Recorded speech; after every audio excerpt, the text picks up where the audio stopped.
आम गुरुजी। गुरुजी, मेरा मन जीव जंतु पशु पंछियों की सेवा में ही ज्यादा लगता है। मैं अपनी हाँ कमाई का बहुत ज्यादा हिस्सा इसी पुण्य में हाँ लगाता हूँ। बहुत अच्छा है, बहुत अच्छा है। अहंकार रहित होकर सेवा की जाए तो भगवान की ही प्राप्ति हो जाती है, क्योंकि हर पक्षी पशु के रूप में भगवान है। नामदेव जी महाराज कुत्ते में भगवान को देखो प्रकट किया ना। भगवान एक बार श्री एकनाथ जी महाराज गंगोत्री से गंगा जल लेकर बहुत से भक्तों के साथ रामेश्वर चढ़ाने जाते थे। प्राय भक्त लोग ऐसा करते हैं कि गंगोत्री से गंगा जल लेकर रामेश्वर में चढ़ाते हैं कांवर में लेके। ऐसे ही वो जा रहे थे। जब रामेश्वर जी के पास पहुंचने वाले थे तो देखा एक गधा प्यास से तड़प रहा है, मतलब ऐसा दिखाई दे रहा है। तो उन्होंने विचार किया कि रामेश्वर जी में तो सब जल चढ़ाते हैं और ये प्यासा इसे कोई पिलाएगा नहीं।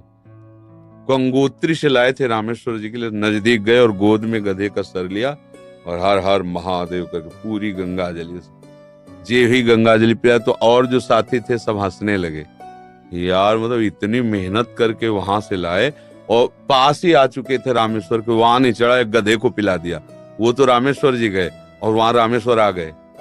गधे को जे ही गंगा जल पिलाया तो भगवान उठ के बैठ गए, बोले मैं ही था, तुम्हारे को देख रहा था कि तुम केवल मूर्ति में ही मुझे समझते हो या सब जीवों में भी मुझे समझते हो। तुम्हारी इस दया से मैं द्रवित होकर यहीं प्रकट हो गया, क्योंकि कण कण शिव है, तो एक गधे से भी भगवान प्रकट हो गए। तो पशु पक्षियों की सेवा भगवान की सेवा, पर अभिमान न करे। भाव ऐसा रखे कि भगवान ने मुझे ये सेवा दी है और सेवा लायक बनाया है बस, और इसका प्रचार प्रसार न करे। प्रचार प्रसार करने से सेवा का जो सुकृत होता है वो नष्ट हो जाता है। जैसे आप यार मित्रों से और बहुतों से कि हम तो ऐसा करते हैं, मतलब ये बात जैसे आप संत से या गुरुजनों से कहे तो बात अलग होती है। बस इसके बाद फिर इसे गुप्त अगर कोई कहे भी कि सुना है कि आपने पक्षियों की बहुत सेवा करते हो, अरे हम अपनी ही सेवा नहीं कर पाते, पक्षियों की क्या, मतलब उसे हमें दबाना है। हमसे पाप बन जाए तो कह देना है, पुण्य बन जाए तो छुपा लेना है। पर अपने लोग उल्टा करते हैं, पुण्य बनेगा तो पोस्टर छपवा देंगे और पाप बनेगा तो कसम खा लेंगे कि किया ही नहीं है। यही हमारी दुर्गति का कारण बनता है।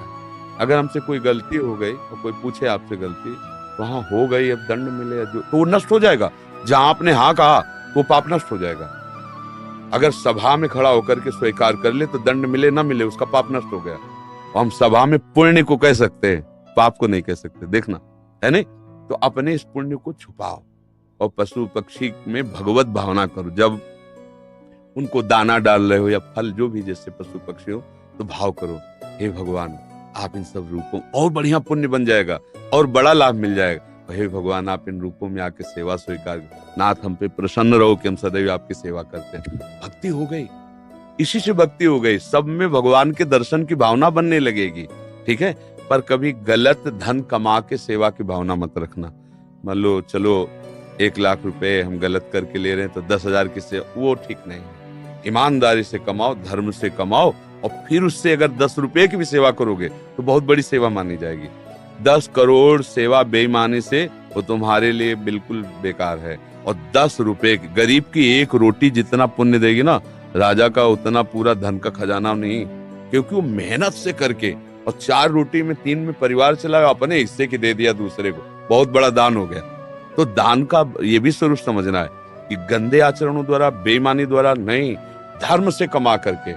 एक बार राधा बाबा ने भागवत सुनी, तो एक ब्राह्मण आते थे, श्रद्धा से सुना। अब दक्षिणा देने की बात आई तो बाबा ने कहा हम तो सन्यासी हैं, क्या दक्षिणा दें।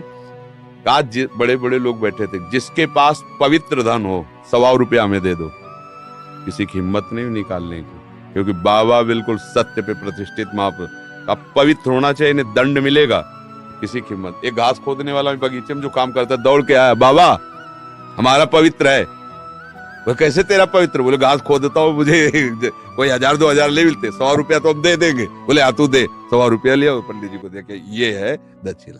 हाँ ये 100 रुपया 100 करोड़ की बराबरी बिल्कुल नहीं हो सकती। वो 100 करोड़ बेकार, वो 100 रुपया अच्छा। धर्म से कमाओ और धर्म